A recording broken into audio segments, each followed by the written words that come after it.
Alright, this is going to be a EVE new player's guide for your first week in EVE, because guess what I've been doing? I've been watching tutorial videos, new player videos, and all the tutorials are absolutely insane. They're telling you everything takes years to train, you're not going to be able to do anything for months. If you're looking to do this job, you're going to have to train for 4 months to do anything, but no, there's so much to do in the first week, right? Our character is 7 days old. We have, they're going to tell you you're going to have to look at all these spreadsheets, but we have not looked at a single spreadsheet. If you look at the scales here, if you look at the ships, right, Spaceship Command, the only ship we need is the cruiser. We don't really need anything. We could go to the ship tree. So this is unscripted. All my videos are unscripted because I don't want to sit there scripting. Because did that so much with the Unity 3D making video games scripting. So everything, the frigates, they're alright, they're good starter ships, you're gonna get those, but you're barely gonna use those. So it's true, those are useless for now. And the Comrade, your destroyer, the second ship you get, it probably doesn't take too long to train to. Maybe, you get the Comrade maybe on your first day or second day. It's actually really good for running level 1 combat missions. It's good for... basically that's it, level 1 combat missions. And then I guess the career missions, but on a day 3, you get the amazing cruiser, probably the carousel, so you could use the light missiles and then just destroy level 1 security missions and level 2 security missions. Yes, that's all you need. The third day, this thing, absolutely amazing. It'll push you through your first week. It'll push you through absolutely through your first week. Then later, the battle cruiser. Yes, you can get the battle cruiser. That's week 2. That's really far away, but you don't even need the battle cruiser. 100% useless. And then the battleship, they're going to tell you you're going to have to train for 1 month to fly the battleship. That's just fine. The battleship is 100% useless. And then they'll tell you if you want to fly the dreadnoughts. Let's just see the info. How long does this take to train for? 109 days. If you ever want to fly the best ships in the game, you're going to have to train for 109 days. Absolutely impossible. So, actually, and then, yes, if you're looking to get into industry, say you're watching industry videos, you're like, how on earth do I get into industry and delivery? It's going to take me years to train to industry, but actually, they give you a ship. You could actually use this ship from the very starting of the game. 0 requirements. You could use this from day 1, and you could do level 4 delivery missions. Yes, as soon as you're done your career agents, right? If you just started the game, if you just did your tutorial, and then you were just doing your career agents, which we are doing, the basic business career paths. We already did these a whole bunch. There's like 4, 8, 12. There's like 12 different sets of career agents you could do. So you could do all the career agents multiple times. Track computer. I thought we picked that up from the store because we went to fly to the regional market to go buy things from the store. Did I not put it in my item hanger? I bought it from the store, but I did not put it in my item hanger. So there's a quest over here. It said 4 jumps, go buy these from this place 4 jumps away, and then put it into your item hanger and then pick it up. So we made that mistake. So we could go fly and pick up our items while we continue doing more things. So another thing people are going to tell you, mining is absolutely amazing for a new player to get into. If you get into mining, that's the best thing to do, although it's the worst thing to do. Except all my characters, I always start them mining, and then you just sit there mining, and then the thing you don't think about is look at your cargo hold, right? If you're mining there all day, all the ore that you're taking, you're going to have 5,000 M3 of ore, and you're going to put that in the station, then you're going to go mine again, and then eventually you're just going to have like hundreds of M3 of ore, hundreds of thousands even, maybe. How are you going to transport that? You're not going to be able to transport the ore, so mining, no. If you're doing missions, you're going to have over 50 million pure balance just from running missions, basically. They're not boring missions. You can run security missions. Security missions are good fun sometimes. And then delivery missions, those are good AFK, easy to get into, 0 requirements. You can do them on day 1 after you do the career agents. Because basically, your interactions here, your standings. If you look at the factions, that's not going to matter. You're going to be doing your career agents on day 1, and you're going to get 4.71 reputation with them. So basically, you could already run level 3 delivery missions as soon as you start the game. So you could show info about the corporation you might be running for, and it'll show you all of the agents they have. If you click on the agents tab, you can say all of the starting career agent places they have can give you distribution jobs, or level 3 distribution jobs if you wanted to do those from the beginning, but wouldn't really make any sense. And then there is level 4 distribution if you really want to scale up to the level 4 agents for absolutely some reason. You could do those on day 2. And what else is there? Oh, everybody tells you to join a corporation.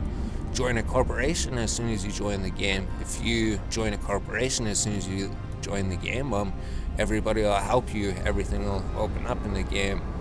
And then your wallet, I guess they'll tell you, being in your starting corporation, like the corporation, when you very first start the game, you'll be in an NPC corporation. They'll tell you to leave the corporation. The corporation just taxes you. They take all your money away, and there's probably other things they tell you too. Tell you to leave your starting corporation. There's no tax in a player corporation. And then what happens when you join the player corporation? Then your player corporation gets war declared. And then what happens in high security? Anybody in the faction that declared war on you, they can attack you in high security. So then you're not even safe in high security anymore if you join a corporation. So what did you just do? You just left your complete safety of your NPC corporation, which is just charging you a little minuscule bit of tax on your bounties and your missions, to join a player-owned corporation, which is war declared. So high security is not even safe anymore because you joined the corporations. And then you're going to lose all your ships in high security, and then you're going to be disappointed with the game. So you don't even need to join a corporation for the first week or 2 or a month or something. It's good to join a corporation. It is where all the fun stuff happens. It is where all the things happen in the game. But considering you just started the game, you don't want to deal with all the other problems that come with this. So you can just play the single player game for a week or 2. You can play this game 100% by yourself, right? You don't need a corporation. You don't need big, huge fleets. There's so many things to do. So you could look at my 25. We're just working on the 25th episode. We're just doing more career agents. It'll basically bring you through the game. All we've been doing for the first 7 days was actually playing the game. We have been just playing the game. That's it. We haven't really looked or researched up or anything. All we did was look at the tutorial guides for new players, and we're like, how is a new player supposed to get into this game? There's absolutely way too much to this game. So we can't bring all of our cap boosters back to the station. How much does that take? 1 and 3? I don't even know. So also we could say I picked up my things, so I want to go back to here. So I want to set my destination here and then fly there. So then there's also so many other confusing things about the game, right? There's way too many confusing games. So why wasn't the destination set? Go set destination. So either jump through the start gate. So basically there's a whole bunch of different factions in the game. So you want to try to raise your standings with the factions. So you could see in the beginning of our series, we started getting a whole bunch of Caldari reputation. And then our Galante reputation was negative 1.0. Galante hated us. So this is probably actually what you should be focusing on for the first week or 2 or maybe a month or something. It doesn't even take long. This is going to be -1, so we actually flew to the Galante system. That took like 11 jumps, so we flew 11 jumps in the solar system. We flew a far distance to go help them, and we repaired our standings with the Galante Federation. And then actually we finished all of the career agents in the Galante Federation, so we flew to the Amar Empire because they started to hate us because we were doing missions for the Galante, so it's very important. So now we flew to our empire, who's actually 20 jumps out. So you may think I guess that points out another thing. The universe is absolutely huge, right? You're never going to be able to find where to go. You're going to get lost everywhere. It's way too hard, way too big to get into this universe. Although we flew 11 jumps and we are perfectly fine. We flew another 20 jumps away and we're actually perfectly fine still. We have not done anything. Now, I guess people, they also tell you, they warn you as soon as you undock your ship, your ship will be destroyed. There's all these evil pirates and people out here that as soon as they're looking for you and your ship just so that they can destroy your ship, right? So you should never undock from the station. It's not safe. So as soon as you undock from the station, consider your ship lost, which is actually not really true, because I have not lost a single ship in the 7 days I've been playing. I've undocked from a station many times, I believe. I believe in this video we even undocked from a couple of stations, and I think we're still alive. I don't think anybody attacked us. So I think that's another fake thing.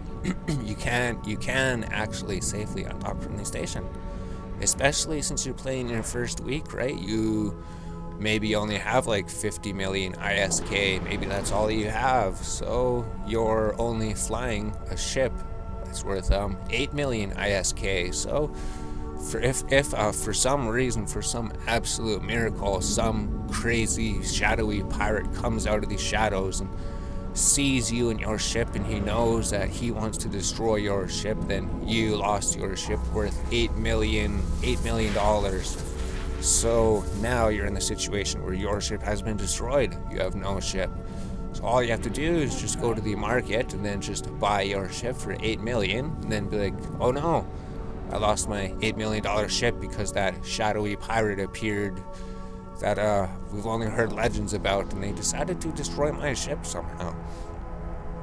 I don't even know if those pirates exist, but apparently they do. They destroy everybody who undocks from the station. So is there anything else to talk about in the video? I don't know.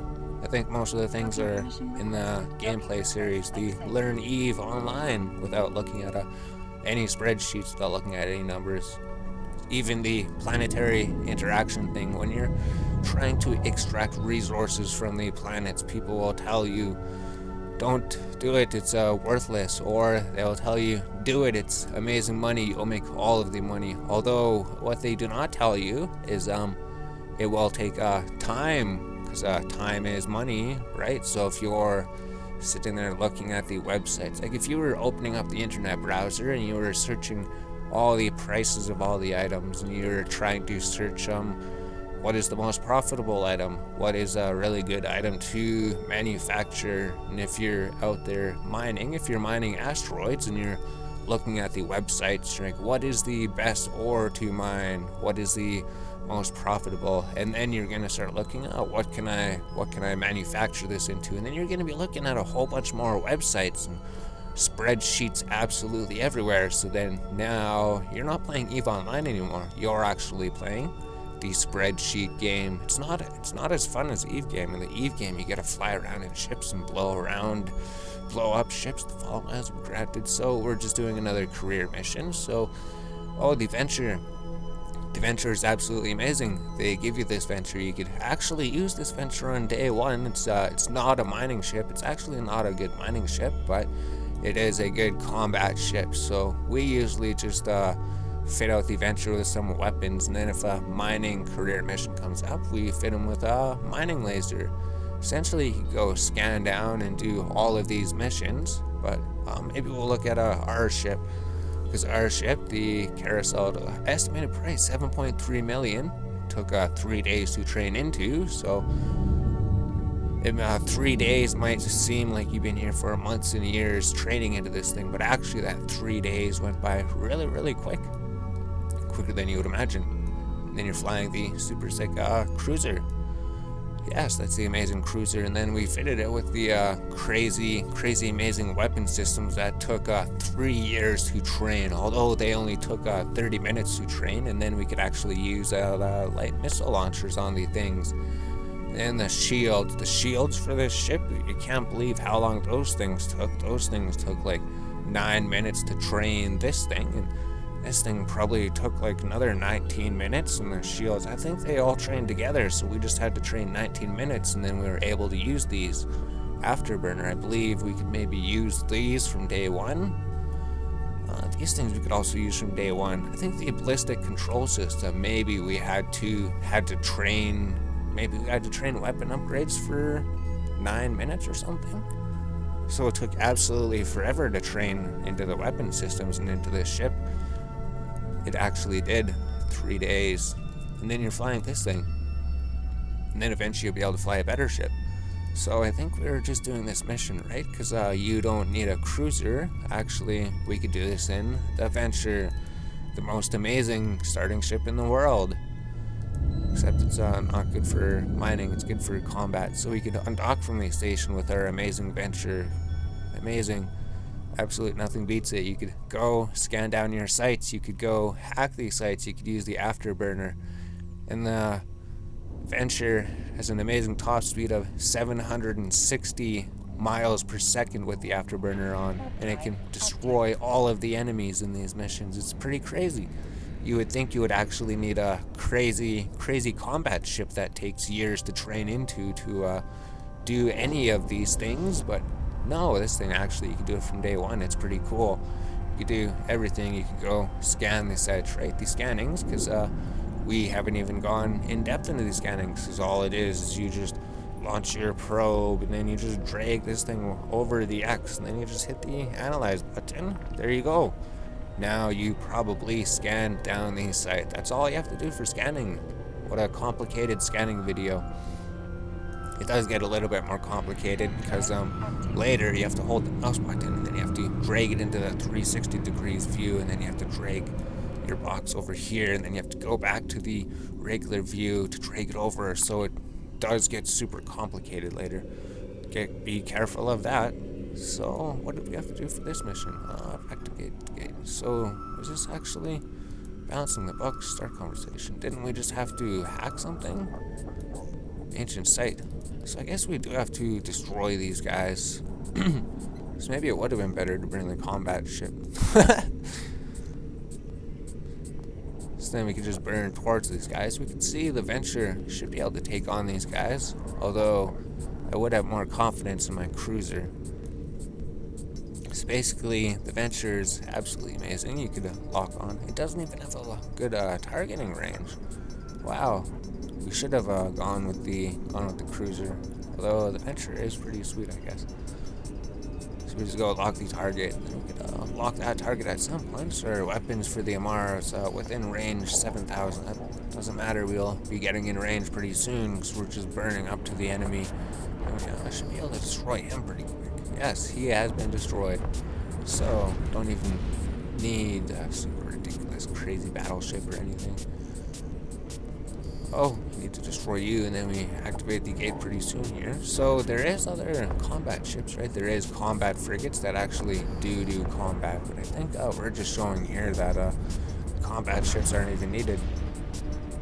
So if you were training into mining, so let's just use some theory crafting. Like if you wanted to train into mining, you would have to train for absolutely 1 month, and I don't know, you'd have to train for 10 years to get into mining. Although mining's only 7 days. You could get into mining in 7 days if you want. So we just start burning towards that thing. And then you can see mining. We go to the ship tree. We go to the ore, which is the mining ship. So the Venture, the absolute amazing Venture. And then the mining barge. That's how long does this thing take to train into? 7 days, 15 hours. Amazing. It only takes 1 week to get into mining, and these exhumers, they may seem amazing, but they're actually not amazing. They're barely better than this thing. These things, they take 60 days to train into. Oh, there's the problem. There's the problem everyone's running into. all these guides, they're telling you if you want to get into mining, you have to be in the absolute best possible ship that takes you years and years. Oh, guess what? All the turrets that you're going to be equipping on your mining ship, you're going to have to train another 2 months just to upgrade all of your mining ship to be an amazing mining ship. If you have not trained for, if you have not been playing this game for 1 year and have not been mining for at least 1 year, you're not going to be able to mine or do industry. Although that's not true, right? Because we were looking at that other thing, the ship tree. So we just had to hack that one site there. But if you're in the ship tree, if you were to go and do mining, all you would have to train to actually is just the procure, right? That would be the number 1 ship. It just has the best tank. Essentially, it's like a battleship. It's the mining battleship. So it has the same defenses as a battleship. All the people who want to destroy you when you're out mining, they hate this ship. They hate this ship because they cannot destroy this ship in high security. So you're basically 100% safe in this if you want to mine. So 7 days to fly the actual ship, and then the turrets, they might take you like 3 days or something. I don't know. So basically 10 days you could be mining, that's it. And then I guess for the battleship, it would say we could have flown the battleship. We could have been in a crazy, super sick battleship. But the thing is, by the time you can fly the battleship, you don't have the money, right? Because another huge main thing about the EVE Online is you don't want to flex your account. You don't want to spend money. You don't want to spend money buying money. Because once you have hundreds of millions of ISK, and then you have these super sick powerful ships you could fly, you could afford to lose them, although you don't know anything about these ships. So what were we looking at? We're looking at the mining barge. We're trying to look at the battleship. Okay, the Kaldari tree. So we could say this cruiser is absolutely amazing. The battle cruiser is pretty cool. You could fly the Drake on your second week. Week two, you could afford many of these things. Week 1, you could afford many cruisers. Yeah, many of these things 3 days. Week 2, you could afford many of these things. These things only take like 5 days to train into, although you just need the extra time to build up your wallet balance so you can afford multiples of these. So if you lose it, you can buy another one. And then maybe the battleship is week 3. Battleship probably is only week 3. It probably only takes 3 weeks to fly the battleship, or 1 month if you want to fly the battleship better. Or if you want to actually play the game, you're actually gonna have to train the Raven for 4.5 years before you could actually do any type of combat in the game, actually, according to the guides. So we can scan this, right? Data site. So scanning, it was just what's the scanning guide? This number, it shows how far you are away from your objective. So you just go to the numbers 2. We're 2. Okay, so maybe it's down here, right? Because we're 1 spot away from the objective. So the objective would be right here. Here's the objective. We did the scanning tutorial. There we go. There's how you hack these systems. Although these are just the basic hacking systems, right? You don't have to worry about learning how to hack these super crazy, ridiculous $1 billion ISK per hour systems out there yet. These ones are just fine. So you learned how to hack systems. You learned how to scan down sites in the system. Yeah, we scanned down some sites. We did. And then we could return the probe launchers. So now the probe launchers are inside our ship's hold. So we could reload the core probe launchers. So we'll probably do another video here in week 2 to saying what can you do in your second week of EVE? Probably absolutely nothing, because you have only been playing for 2 weeks, so you have not been playing for years, so you will have no skills to do absolutely nothing. And then if you want to do anything, you better look at all these spreadsheets, and you better study the market and study the ISK per hour and master the ISK per hour and figure out how to get the most ISK per hour, because then you will be effectively playing the ISK game. Although me, I'm just gonna sit here playing the game and ignore all the websites and ignore all the things, and I'm gonna eventually be able to fly something. It may take me 10 years to be able to actually play this game, but eventually I will get there. Oh, I was gonna show this, yes, because we've only been playing the game. We haven't been focusing on how to make ISK. We haven't searched up any ISK guides. Although we're already worth 141 million. We're worth 141 million in the first week. Wow, we're absolutely insane. Imagine what's going to be on the second week. Are we going to be worth over 500 million on the second week? It is a possibility, and we haven't even really done anything in the game because we don't even have any ships to fly or any skills to do anything yet. No, we have a million. We can do everything in the game, right? There's so many things to do with the low-level ships that you don't need the high-level ships.